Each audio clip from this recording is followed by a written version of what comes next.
You're not my future anymore, Ava. You're my past. The champagne glass slipped from her hand. It shattered across the marble floor of their Manhattan penthouse. Music from the anniversary party still played in the background. No one else heard him, but she did, and that was enough. Before we go any further, I need to ask you something. If the person you built your life with suddenly treated you like history, would you beg to stay, or would you walk away? Tell me in the comments. I read every single one. And if you've ever had to choose your dignity over love, subscribe. This story might feel personal. Now let me take you back to how it all broke. 3 months earlier, Ava Monroe stood in line at a Target in Westchester County, New York, holding a pack of paper towels and a birthday card she wasn't sure she'd give. She wore leggings and an oversized sweater. No makeup, hair in a loose bun. No one in that store knew she was married to billionaire tech investor Grant Whitmore. And she liked it that way. Her phone buzzed. Grant. Running late. Don't wait up. She stared at the message. It was 6:14 p.m. It was their anniversary. She typed, "Dinner's at 7. Deleted it. Typed, "Okay." Sent. The cashier smiled. "You good?" Ava forced a small nod. "Yeah." But she wasn't. Because running late had become a pattern. So had eating alone. Their house in Westchester was big. Modern. Quiet. Too quiet. Ava lit candles anyway. She reheated the food at 8:30. At 9:15, she blew the candles out. At 10:02, headlights hit the driveway. Grant walked in, phone pressed to his ear. "Yes, wire it tonight. I don't care if it's past business hours." He ended the call when he saw her standing there. "Oh, you're still up." She gave a small smile. "It's our anniversary." He blinked. "Right. Of course. I knew that." Did he? He walked to the kitchen, loosened his tie. "You didn't have to wait." "I wanted to." He poured himself sparkling water. "I've got something big moving in Austin," he said. "This deal could triple our valuation." She nodded slowly. "That's great." He didn't ask about her day. Didn't notice the candles burn down to wax puddles. Didn't see the wrapped gift still sitting unopened on the table. "You're quiet," he said finally. "I'm listening." He studied her for a second, then shrugged. "Don't look at me like that." "Like what?" "Like I'm failing you." The words stung. "I didn't say that." "You didn't have to." Silence settled between them. She had once loved his drive, his hunger, the way he built his company from nothing in a Brooklyn co-working space. Now it felt like she was competing with it. "Grant," she said carefully. "When was the last time we took a weekend off?" He exhaled. "We talked about this. You knew what my life looked like. I knew what it looked like. I didn't know it would replace me." That hit something. He set the glass down harder than he meant to. "You're being dramatic." "I'm being honest." He shook his head. "You don't understand the pressure I'm under. And you don't understand how lonely this house feels." They stood there. Same kitchen. Different worlds. 2 weeks later, they flew to Manhattan for a charity gala at the plaza. Cameras flashed as they walked the red carpet. "Grant." "Ava. Over here." He smiled perfectly, hand resting lightly on her back. It looked solid, stable, untouchable.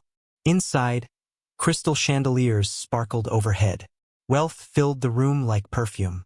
A reporter asked, "What's next for Whitmore Capital?" Grant answered smoothly, "Expansion. We're thinking global." "And your wife?" the reporter added playfully. "Still your biggest supporter?"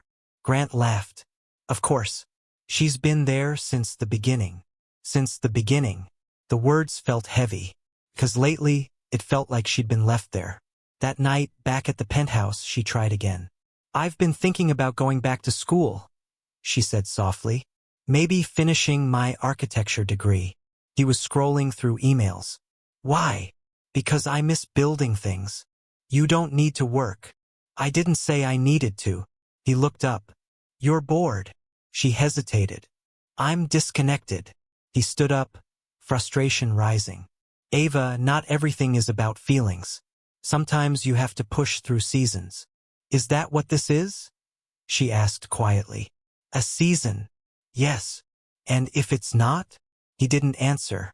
He walked toward the balcony instead. The Manhattan skyline glowed outside. She watched his back. Strong. Driven.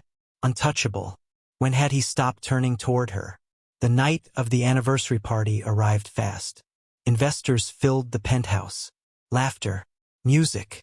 Expensive suits. Grant stood near the bar talking about an upcoming merger in Silicon Valley. Ava moved through the crowd smiling politely. Someone asked her, "So what do you do?" She paused. "I used to design." Used to. The word lingered. Later, near midnight, they stood alone in the kitchen for a moment. Just the two of them. "I'm proud of you," she said. He didn't look at her. "You should be. This next deal changes everything." She swallowed. "What about us?" He sighed. "Why do you always bring it back to that?" "Because that's what matters to me." He finally faced her. And that's when he said it. "You're not my future anymore, Ava. You're my past." Not loud. Not angry. Just certain. As if he had already moved on mentally. The glass slipped from her hand. Shattered. Music still playing. People still laughing in the other room. But something inside her went very still. Very clear. She didn't cry. Didn't yell. She just looked at him. "For how long?" she asked quietly. He didn't answer. Because he didn't know. Or maybe he did. She nodded once. Walked past him. Through the crowd. Past the elevator. Into the cold Manhattan night. No coat. No plan. Just breath in white clouds against the air. The city didn't stop for heartbreak. Taxis still honked. Tourists still took selfies in Times Square. Life kept moving. She stood on the sidewalk and realized something heavy.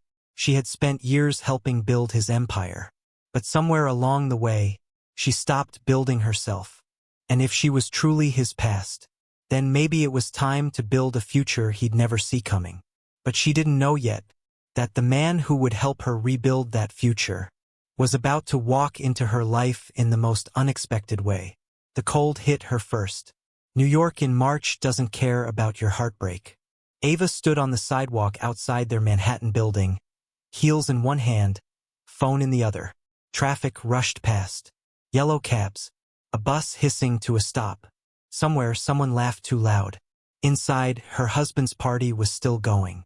She opened her phone. No new messages. Not from Grant. Not from anyone. She could go back upstairs. Smile. Pretend. Or she could finally stop pretending. Her chest felt tight. For years she had adjusted. Shifted. Made space for his ambition. Told herself seasons change. But tonight didn't feel like a season. Felt like an ending. Her phone buzzed suddenly. Unknown number. She almost ignored it. Instead, she answered. "Hello, Ms. Monroe?" A calm male voice said. "This is Daniel Reeves. I'm with Hudson Restoration Group. We spoke last year about a downtown redevelopment project." Took her a second to remember. An old warehouse in Brooklyn. She had sketched ideas for it during a dinner where Grant networked. Daniel had noticed her drawings on a napkin. "Yes," she said slowly. "I'm calling because the property just cleared zoning approval. We're moving forward. I wanted to know if you'd consider consulting." Consulting? Her heart skipped. "I haven't practiced in years," she said. "From what I saw, you never stopped," he replied. The words landed softly. "Are you still interested?" he asked. She glanced up at the building behind her. At the windows glowing high above. "Yes," she said. There was a pause on the line. Not awkward. Thoughtful. "Good," Daniel replied. "We're meeting tomorrow morning in Dumbo. 10 a.m.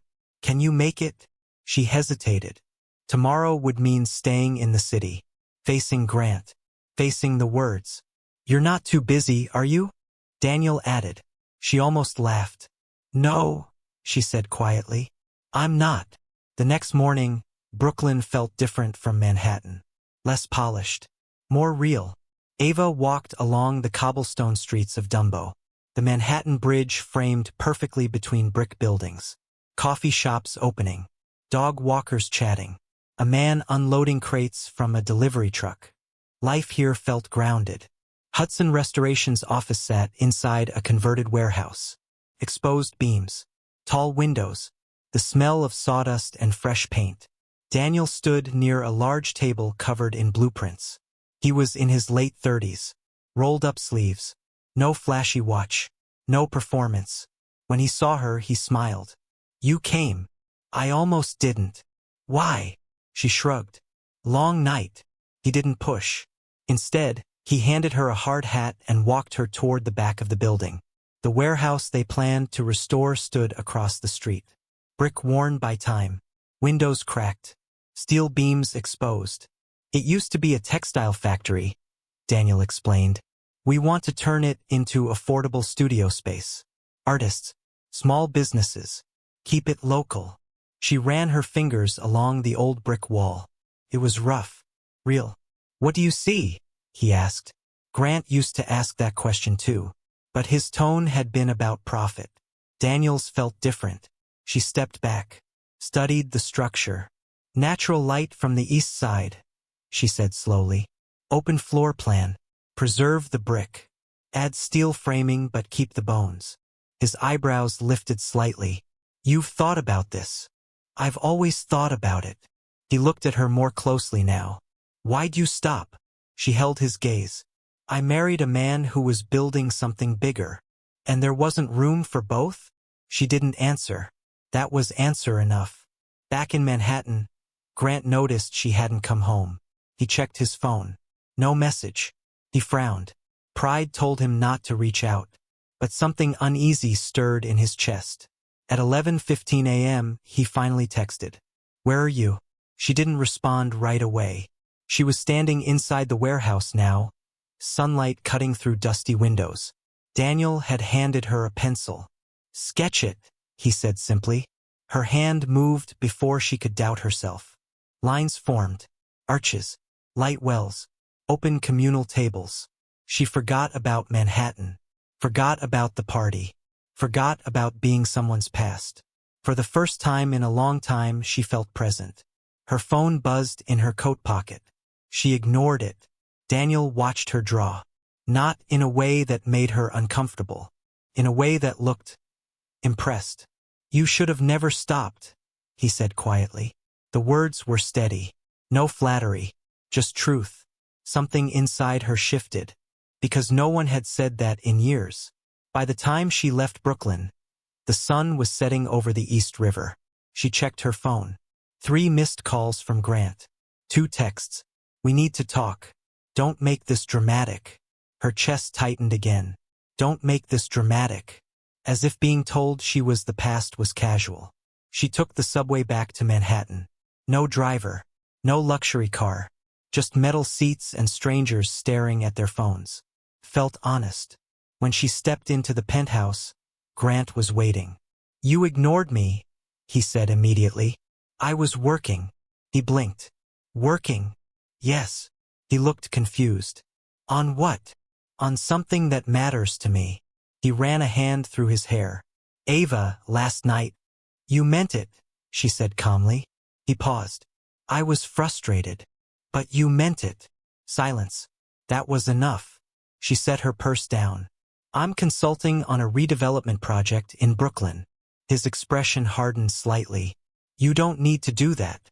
"I want to." He stepped closer. "Is this about proving something?" "No," she said.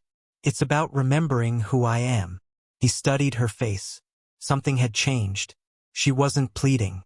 She wasn't shrinking. "You're overreacting," he said.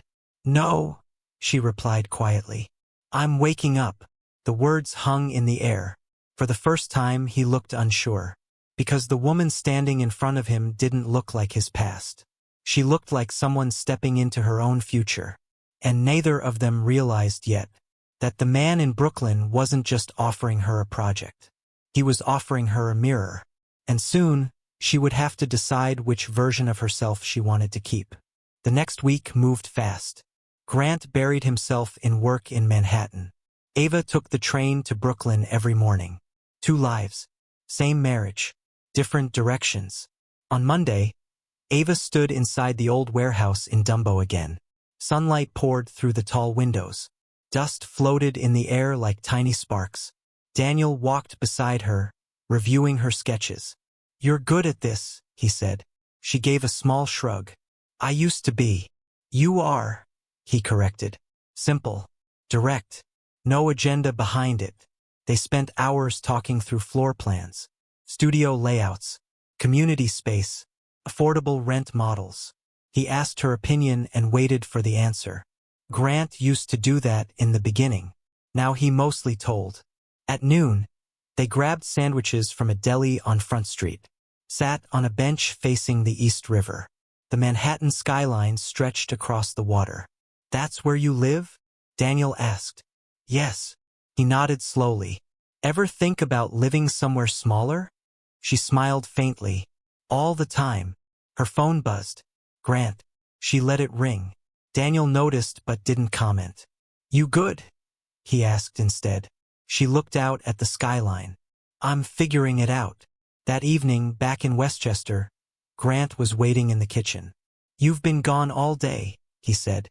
"I told you I'm consulting." "This isn't like you." She set her bag down calmly. "What does that mean?" "You've never cared about having your own thing." She felt that one. "I used to," she said quietly.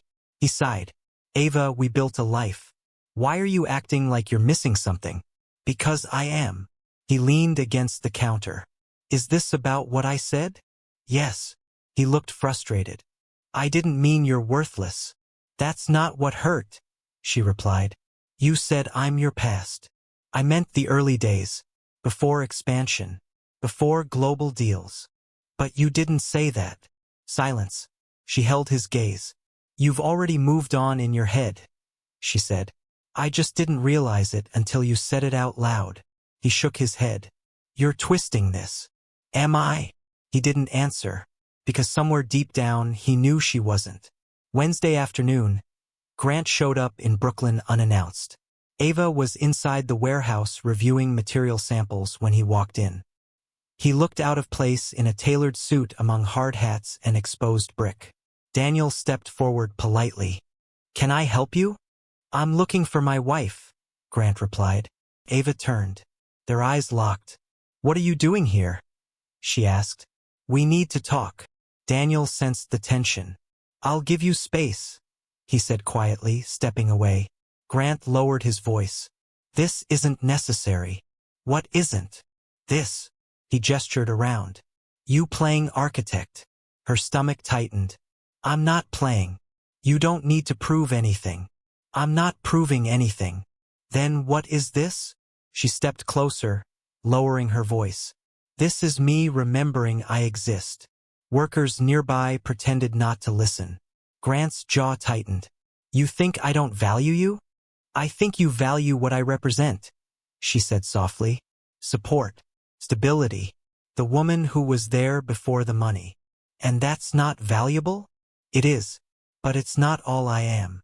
He looked around the warehouse again. "You don't belong here." The words echoed louder than he intended.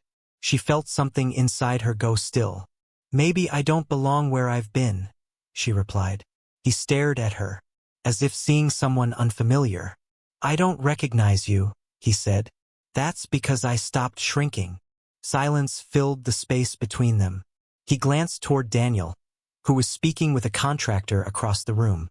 "Is this about him?" She blinked. "No. You seem very invested." "I am invested. In the project." Grant studied her face. He wanted to believe this was temporary. A phase. A reaction. But something in her posture felt steady. Grounded. "I don't want to lose you," he said quietly. The honesty surprised them both. She softened slightly. "Then don't push me back into a box," she replied. That night, Grant lay awake in their Westchester bedroom. The house felt larger than usual. Too much space between the walls. He replayed the warehouse scene in his head. The way she stood there, confident, alive. He realized something uncomfortable. He liked her better when she revolved around him. That thought unsettled him, because it didn't sound like love. It sounded like control. The next morning, Ava met Daniel at a hardware supplier in Long Island City. They reviewed flooring samples. compared costs, talked about timelines. At one point, Daniel paused. "Can I ask you something?"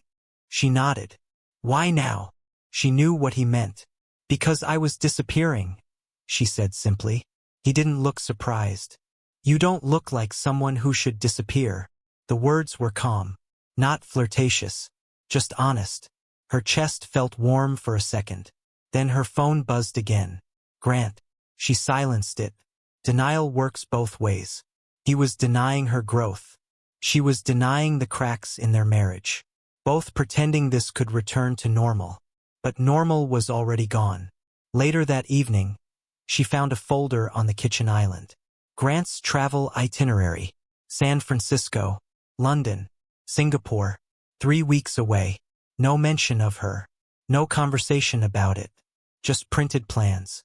She stared at the dates. He was already building his next chapter. Without her.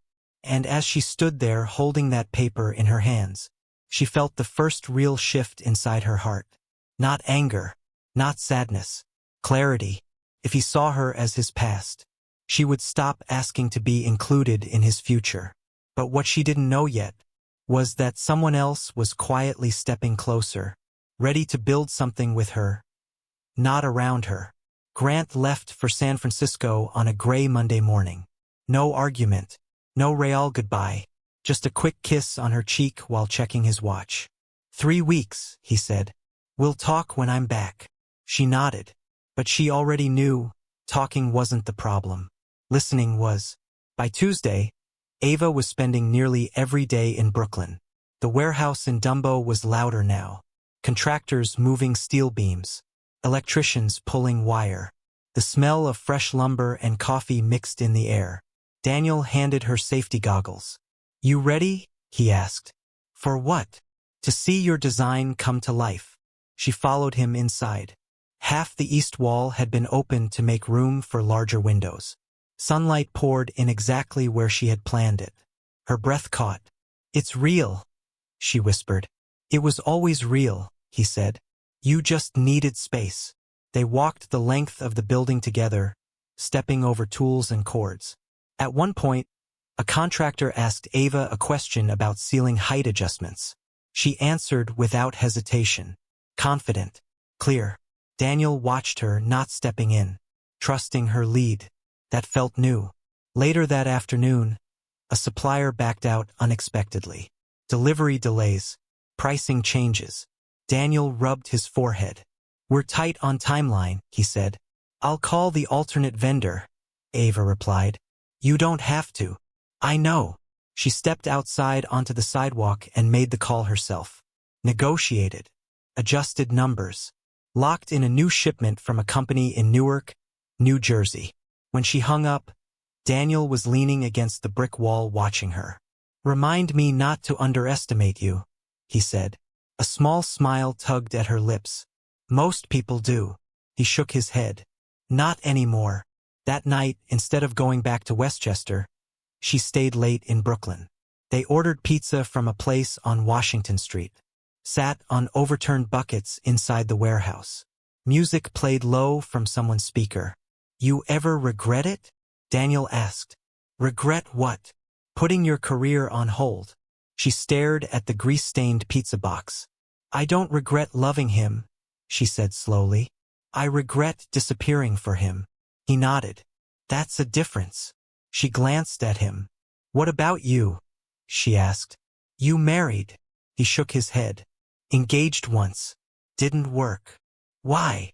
"I was building this company." She wanted stability I couldn't give yet. There was no bitterness in his tone. Just honesty. "So you chose work," Ava said. "I chose what I thought would matter long term." "And did it?" He looked around the warehouse. "Yes," he said, then paused.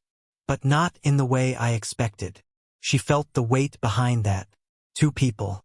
2 marriages strained by ambition. Sitting in an unfinished building in Brooklyn. Felt simple. Uncomplicated. Meanwhile, in San Francisco, Grant scrolled through social media in his hotel room. A business blog had posted a photo of Ava at the warehouse opening meeting earlier that day. Someone had tagged Hudson Restoration Group. She was wearing jeans. hard hat, smiling. The caption read, Lead consultant Ava Monroe Whitmore brings new vision to Dumbo redevelopment. Lead consultant. His jaw tightened. He zoomed in on the photo. Daniel stood beside her. Close. Too close. Grant shut the phone off. Something unfamiliar stirred inside him. Not anger. Something sharper. Fear. He called her. She answered on the third ring. Hey, she said. You're busy? He asked. I just left the site. I saw the article. Oh, silence. You didn't tell me you were leading it. You didn't ask. That stung. I thought this was a hobby, he said. It's not. He heard something steady in her voice. Not defensive. Certain. You look happy, he said. She didn't reply right away. I feel like myself, she answered finally. He swallowed. That guy, Daniel, is my business partner. Business partner, he repeated. Yes. Another pause. I don't like feeling replaced, he said quietly. The irony hung thick in the air. She almost laughed. I know the feeling, she replied. The call ended without resolution. 2 days later, Grant flew back early. No warning. He drove straight from LaGuardia to Brooklyn. When he stepped into the warehouse, the place looked different. Walls framed. Windows installed. Energy alive. Ava stood in the center, reviewing paint samples with Daniel. She looked at home. Grant cleared his throat. Both turned. What are you doing here? She asked. I needed to see this. He walked slowly around the space. You're serious about this, he said. Yes. Daniel stepped forward, offering a polite nod. We're ahead of schedule, he said. Thanks to her. Grant's eyes flicked to him, then back to Ava. Can we talk? He asked. She hesitated, then nodded. They stepped outside onto the sidewalk. The Manhattan Bridge loomed overhead. You've changed, he said. I've grown. This is moving fast. So is your life, she replied. He ran a hand through his hair. I don't want to lose you to this. You didn't lose me to this, she said softly. You pushed me toward it. That landed. He looked back through the warehouse window. Daniel was inside, talking with a contractor. Focused. Professional. You like him, Grant said suddenly. She blinked. I respect him. That's not what I asked. She held his gaze. I like who I am around him. The honesty hit harder than an accusation. Grant felt something shift, because this wasn't just about a project anymore. It was about identity, about belonging, about who she was becoming. You're my wife, he said, almost as if reminding himself. Yes, she replied, but for the first time the word didn't feel like a cage. Felt like a question. And as traffic rushed past and construction noise echoed behind them, Ava realized something quietly powerful. Being close to Daniel wasn't the danger. Being seen was. And the more she stepped into her own future, the more her marriage began to feel like something already left behind. But she didn't know yet. The next decision wouldn't be about business. It would be about her heart. The first crack didn't come with yelling. Came with paperwork. 2 weeks after Grant returned from San Francisco, Ava found a folder on his desk in their Westchester home. Not hidden, just placed neatly beside his laptop. She wasn't snooping. She was looking for a pen. The top page read, Whitmore Capital Singapore Expansion Proposal. Below that, Relocation Strategy, Executive Transition Plan. Her name was listed, not as a partner, not as a consultant, as spousal transfer, non-operational. Her chest tightened. Non-operational. Like furniture. Like luggage. She stood there in the quiet home office. The hum of the air conditioning the only sound. He hadn't mentioned moving. Not once. That night, she waited. No candles this time. No dinner prepared. Just truth. Grant walked in around 8:40 p.m., still on a call. Move the funds before market close, he said into his headset. I don't want delays. He ended the call when he saw her holding the folder. You went through my desk? He asked. I was looking for a pen. He took the folder from her hands. It's not finalized. You're planning to move to Singapore. she said. It's an opportunity. You didn't tell me. I was going to. When? He didn't answer. She felt her heartbeat in her ears. You labeled me non-operational. It's a standard term. I'm not a term, Grant. His patience thinned. This is how business works. This isn't business. It's our life. He rubbed his temples. Ava, this expansion changes everything. You keep saying that, she replied quietly. But nothing ever changes for us. He stepped closer. You don't understand global pressure. And you don't understand emotional absence. Silence fell hard. For a moment they just stood there. Two people who once built dreams together.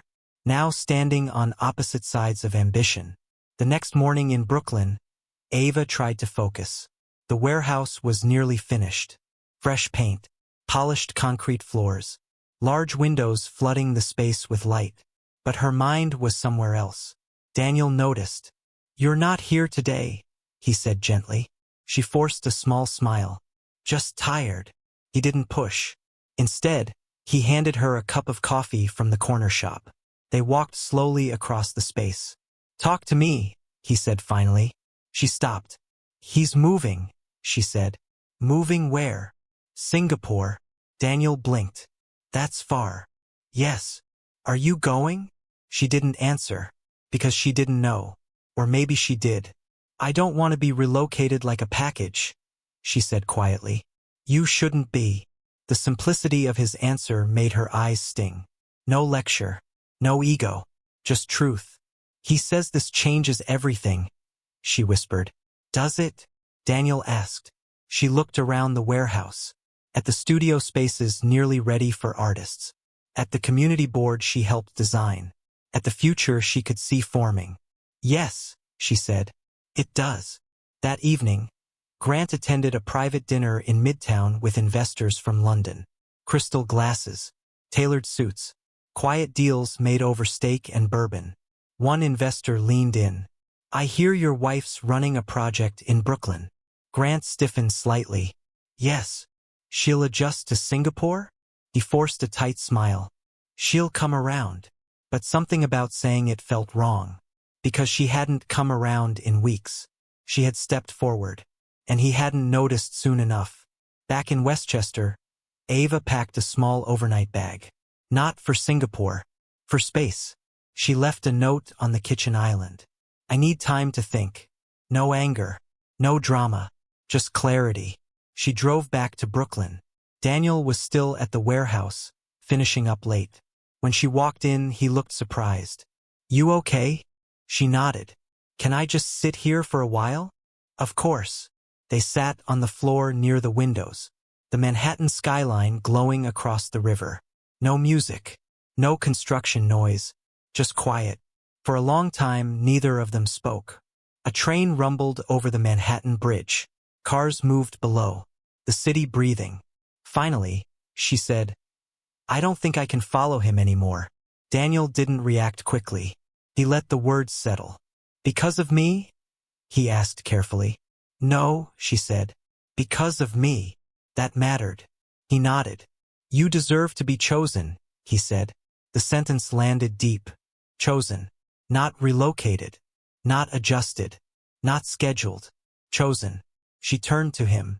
When did you start seeing me? She asked softly. The first day, he replied. No hesitation. No performance. Just honesty. Her chest felt tight again. But this time not from hurt. From awareness. She was standing at the edge of something. A life she knew.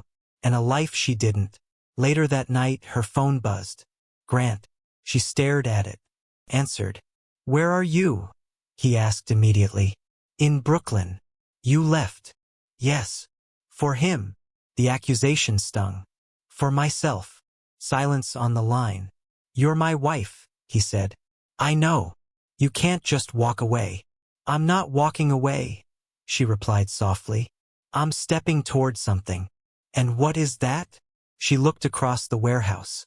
At Daniel standing a few feet away, giving her space. At the future taking shape in brick and steel. At being seen, she said. Grant's voice lowered. You're throwing away everything. No, she whispered. I'm saving myself. The line went quiet. For a second, she thought he'd hung up. Then he said something that made her heart drop. If you leave, Ava, don't expect me to wait. The words felt like a threat. Or a warning. Or both.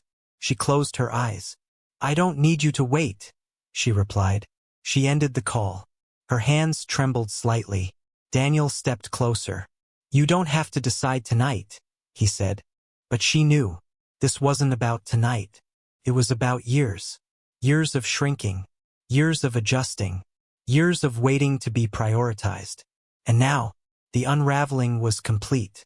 Her marriage wasn't breaking because of another man. It was breaking because she had finally remembered her worth. If you've ever realized your value too late in a relationship, stay with this story. Sometimes the hardest break leads to the clearest future. Outside, the city lights flickered across the water. Inside, Ava felt something steady rise in her chest. Not fear, not guilt, resolve. But the next step wouldn't be quiet. And when Grant realized she wasn't bluffing, he would fight for her in a way she never expected. Grant did not wait. By Monday morning, the damage had started. Ava was in Brooklyn reviewing final inspection notes when her phone began buzzing nonstop. Texts, emails, missed calls. She stepped outside the warehouse and opened her inbox. Subject line after subject line. Whitmore capital statement. Executive transition. Her chest tightened. She opened the press release. It was short, clean, strategic. Grant Whitmore confirms upcoming international expansion to Singapore. Sources close to the executive confirm personal transitions aligning with long-term global vision. Personal transitions. That was it. No name, but everyone would know. Her phone rang again. Her friend Madison from Westchester. Is it true? Madison asked immediately. What part? That you're separating? It's all over Bloomberg. Ava felt the ground shift beneath her. He went public? It looks like it. The call ended in a blur. She stood there on the Brooklyn sidewalk, traffic passing, construction noise humming behind her. He hadn't warned her. He hadn't talked to her. He had moved first. Not as a husband, as a CEO. Across the East River, Grant sat in his Manhattan office watching the market respond. Stock steady, investors calm, narrative controlled. His PR team had advised him. Frame it as strategic alignment. Keep it clean. He told himself he had no choice. If she was stepping out, he had to protect the company.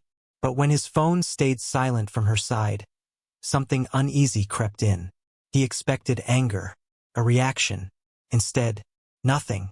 Back in Brooklyn, Daniel stepped outside and saw her face. What happened? She handed him her phone. He read quickly. That's cold, he said quietly. She nodded. He announced it before we even finished the conversation. You didn't agree to this? No. Daniel exhaled slowly. You want to fight it? She stared at the warehouse across the street. Fresh glass windows catching the light. A space she helped rebuild. A space no one could rebrand without her consent. No, she said softly. I don't want to fight. I want out. The words felt different when spoken aloud. Real. Final. That evening, she drove back to Westchester. The house felt unfamiliar now, like a model home staged for someone else. Grant was already there. He stood in the living room, jacket off, tie loosened. You saw it, he said. Yes. I had to stabilize things. You could have told me. It would have leaked anyway. That's not the point. He ran a hand through his hair. What did you expect me to do? Let rumors tank the company? I expected you to treat me like a person, she replied. Silence. You left, he said. I asked for space. You were building something with another man. I was building myself. The words landed hard. He stepped closer. You think he can give you this life? She looked around the massive living room. High ceilings, custom art, imported furniture. This life? She asked quietly. Or your life? He didn't answer, because they both knew the difference. They stood there for a long time. No yelling, just truth cutting deeper than volume ever could. "I never meant for you to feel replaced," he said finally. "But I was," she replied. "I thought you were strong enough to handle it. I shouldn't have to handle neglect." That hit him. Neglect. He had never used that word. He thought he was providing, protecting, building. But love isn't built in spreadsheets. It's built in presence. "And him?" Grant asked. "Do you love him?" She hesitated. "Not yet." The honesty surprised them both. "But I love who I am becoming," she added. That hurt more. Because he could compete with a man. He couldn't compete with her growth. Upstairs, she began packing. Not dramatically, not angrily, folding clothes into suitcases. Grant stood in the doorway watching. "You're really leaving," he said. "Yes. For good." "I don't know what good looks like yet," she replied. "But I know I can't stay like this." He stepped inside the room. "You built this life with me. And I'm grateful for that," she said. "But somewhere along the way, I stopped building myself." Her voice didn't shake. That scared him more than tears would have. "You'll regret this," he said quietly. "Maybe," she replied. "But I'll regret staying more." The room fell silent. Outside, sprinklers clicked on across the manicured lawn. Ordinary suburban sounds. A normal American neighborhood. No one would guess a marriage was ending inside that house. She zipped the suitcase. The sound felt final. He reached out slightly, then stopped, because for the first time he realized something crushing. She wasn't threatening to leave. She already had. Sometimes love isn't enough. Sometimes timing isn't enough. Sometimes ambition grows faster than connection. And sometimes, you don't realize what mattered until it walks out the door. Have you ever stayed too long because you hoped someone would change? Tell me below. She carried her suitcase downstairs. Set it by the door. He stood across from her. "I did love you," he said. "I know," she replied. "That has to count for something." "It does," she said softly. "Just not for everything." She opened the door. Cool evening air rushed in. For a second, she paused. Years of memories lived in that house. Laughter, struggle, dreams built side by side. But the future didn't live there anymore. And as she stepped onto the driveway, Grant realized he wasn't losing his past. He was losing his only chance to grow with her. And this time, she wasn't looking back. Ava moved into a small apartment in Brooklyn Heights. Nothing flashy. Brick walls, narrow hallway, a view of the Brooklyn promenade if you leaned out the window just right. The first night felt strange. No echo of a large house. No quiet tension humming in the background. Just her. And the sound of traffic drifting up from the street. She sat on the floor with her back against the couch, surrounded by half-unpacked boxes. For a moment, the silence felt heavy. What had she done? Divorce papers were already in motion. Lawyers had called. Emails had been exchanged. It was real. She pulled her knees to her chest and stared at the city lights outside. Freedom didn't feel loud. Felt quiet. Across the river, Grant stood alone in the Westchester house. Rooms too big. Lights too bright. He walked past the kitchen island where she once left notes. Past the staircase where they had laughed over spilled coffee years ago. He picked up his phone. Scrolled through old photos. Her at Coney Island on a summer afternoon. Her holding sparklers on the 4th of July. Her sketching plans at their old kitchen table before the money changed everything. He saw it now. She had been alive back then. Not just supportive. Alive. He dropped onto the couch and leaned forward, elbows on his knees. For the first time, he wasn't thinking like a CEO. He was thinking like a man who had miscalculated love. In Brooklyn, Ava returned to the warehouse the next morning. The space was finished. Warm wood floors, bright studio lights, fresh paint.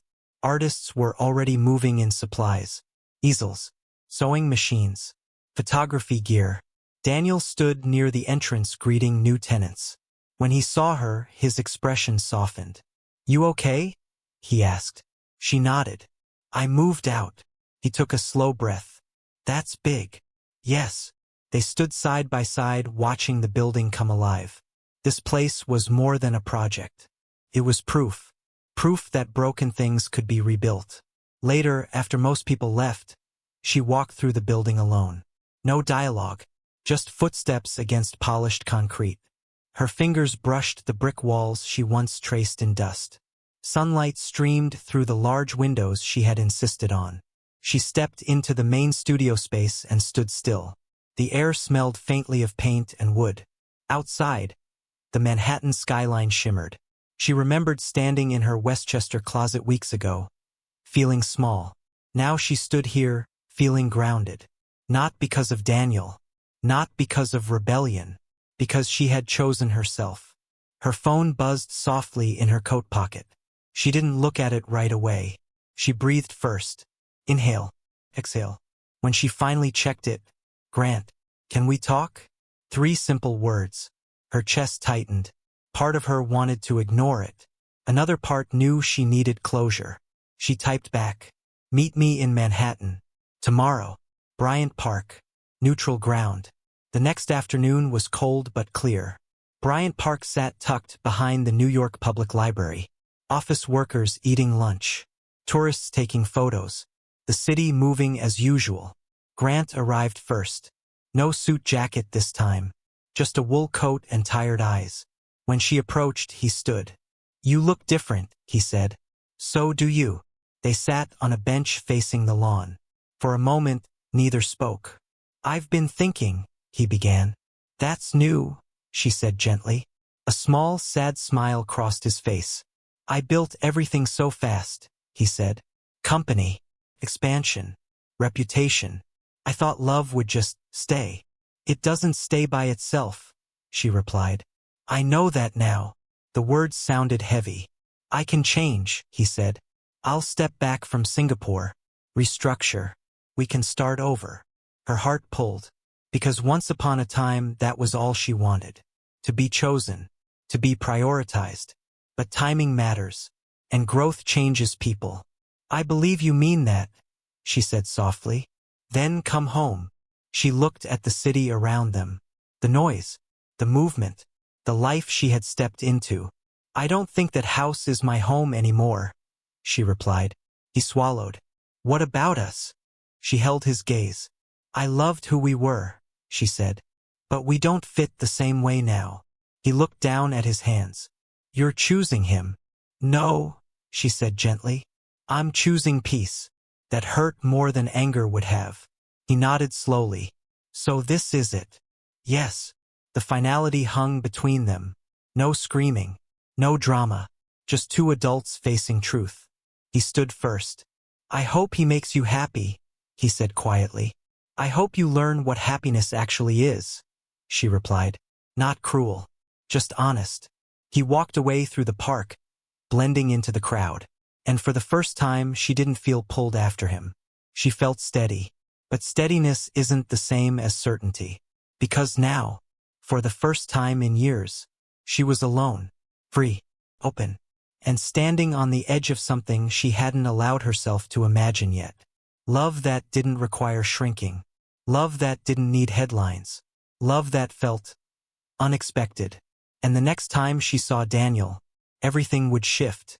Spring came softly to New York. Not all at once. Little signs. Warmer air drifting through Brooklyn streets. Cherry blossoms blooming along the promenade. Artists filling the warehouse with color and noise. Life moving forward.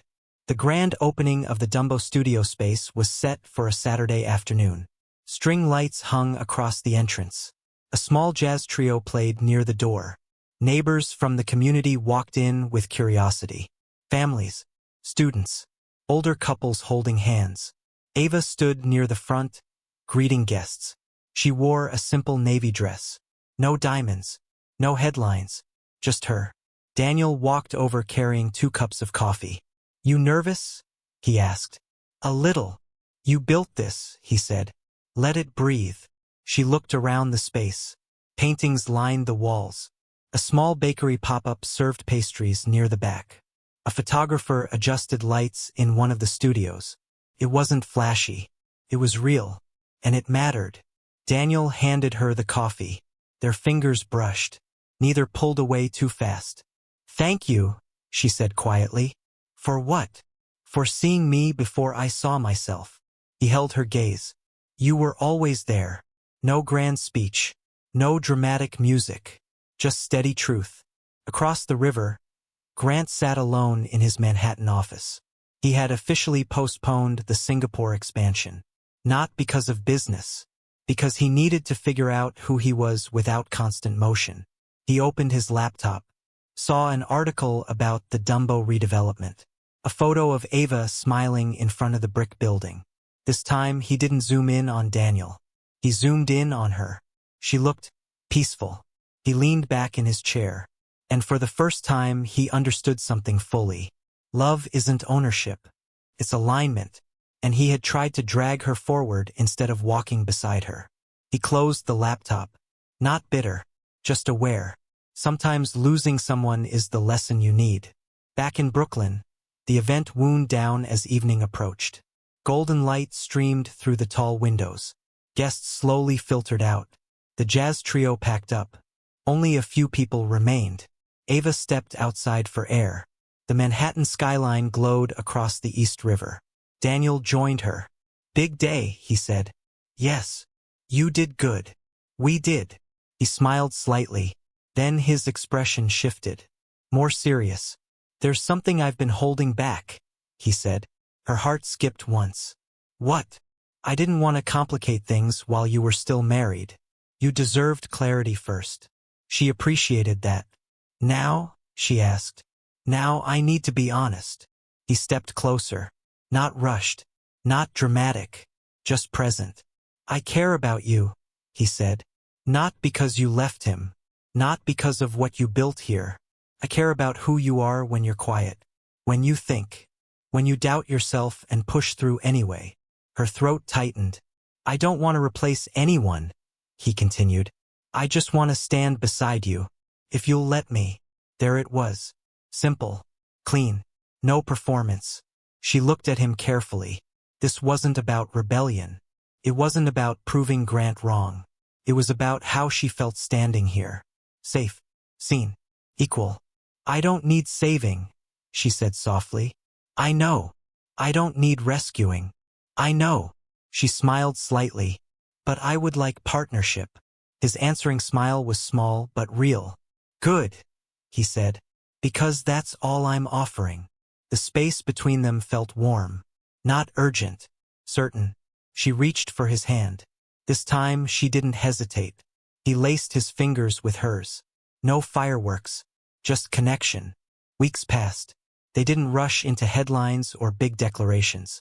They went slow. Sunday walks through Prospect Park. Late-night tacos from a food truck in Williamsburg. Working side by side in the studio space. Sometimes talking. Sometimes just existing in the same room. One evening, they sat on a bench along the Brooklyn Promenade. The Statue of Liberty faint in the distance. "You ever think about how different everything could have been?" he asked. "All the time," she said. "Regret any of it?" She thought for a moment. "I regret shrinking," she said. "But I don't regret learning." He nodded. "You're not someone's past," he said quietly. She looked at him. "No," she replied. "I'm someone's present." He squeezed her hand gently. "And maybe," he added, "someone's future." She smiled. Unexpected love doesn't arrive loudly. It shows up steady, patient, willing to grow. Months later, Ava finalized her divorce. It wasn't messy. It wasn't cruel. Just two signatures ending one chapter.